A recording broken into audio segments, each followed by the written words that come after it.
You are lying in bed and it hits you again. That thing you said years ago, that opportunity you walked past, that moment when you could have been brave but were not.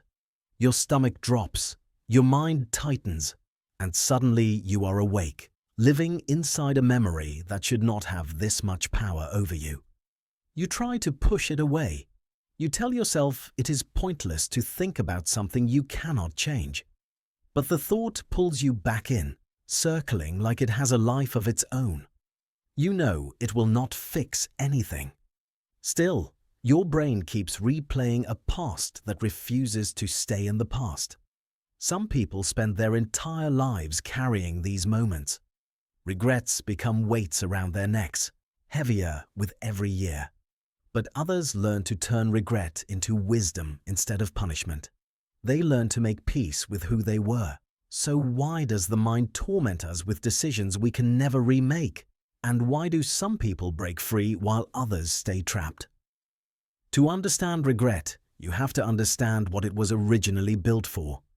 Early humans needed regret to survive. If someone ate the wrong berry and got sick, their brain needed to remember that mistake vividly. Pain etched the lesson into memory. Regret was not cruel, it was functional. But that mechanism was built for simple, immediate dangers. Modern life is anything but simple. Now we regret relationships, careers, moments of courage we never took.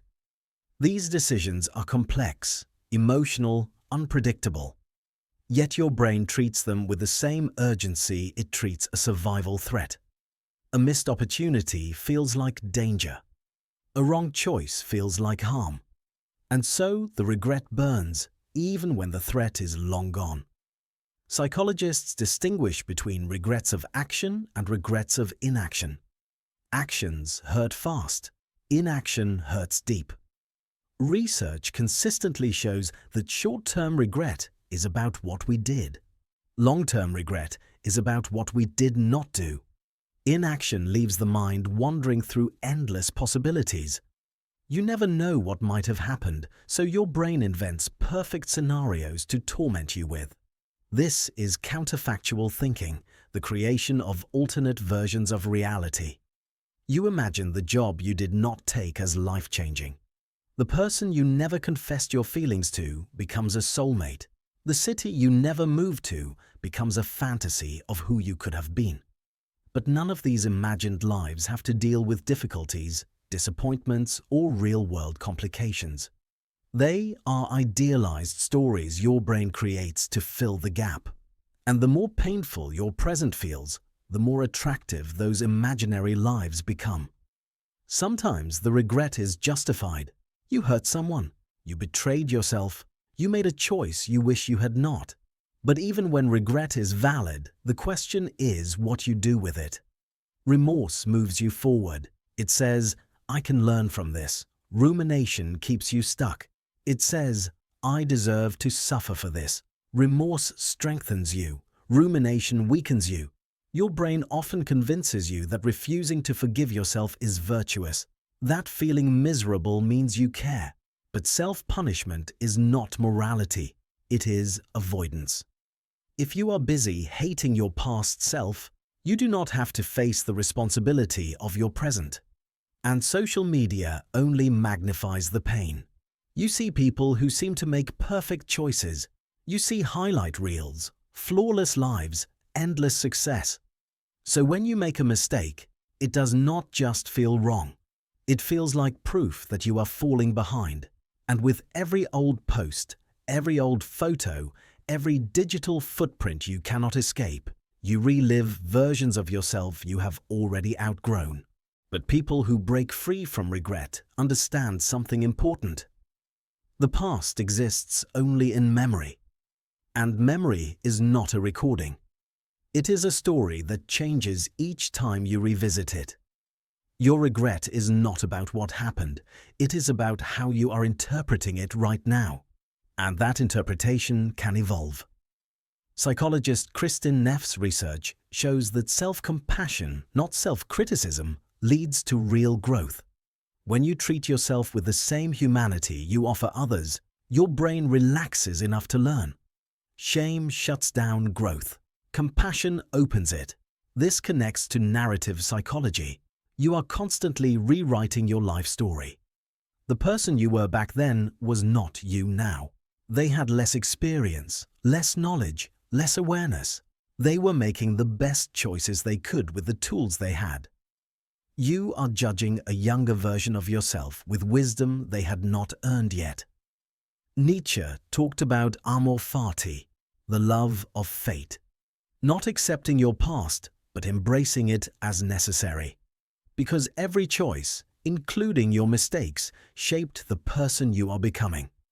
If you changed one moment, you would change everything that followed. You would not be you. Chronic regret often reveals something deeper. Most people regret the past most intensely when they feel stuck in the present. The regret becomes an explanation for why they are unhappy now. If only I had done that differently, my life would be better. But this is rarely true. Regret becomes a shield that protects you from taking responsibility for the life you have today. Breaking free requires what psychologists call temporal distancing. See your past self as a different person, not as the current you. Treat them like you would treat someone you care about. You would not shame them. You would not expect perfection. You would not punish them forever for what they did not know. You also have to grieve the unchosen lives. Regret is grief. Grief for the life that could have been. Grief for the version of you that no longer exists. And grief hurts. But it moves. Regret does not. Regret loops. To heal, you have to allow yourself to feel the sadness instead of rerunning the story. Existential philosophy reminds us that choice is always happening now. You do not live in the past. You do not live in the imaginary lives your mind creates. You live here, you live today, and today you get to choose who you become next. You can feel regret without becoming regret. You can remember a mistake without turning it into an identity. You can say, I wish I had done that differently, and still choose to move forward. That is clean regret, the kind that teaches you. Dirty regret is the story that tells you the mistake defines you, that you are ruined, that your life is decided. That is the story you must stop telling. In a world obsessed with perfection, releasing regret is an act of rebellion. It is choosing growth over punishment. It is choosing compassion over shame. It is choosing the present over the past. So, if regret has ever ambushed you at 3 a.m., know this. Your brain is not trying to torture you. It is trying to protect you with an outdated system that no longer fits your life. The regret is not happening to you. It is happening in you.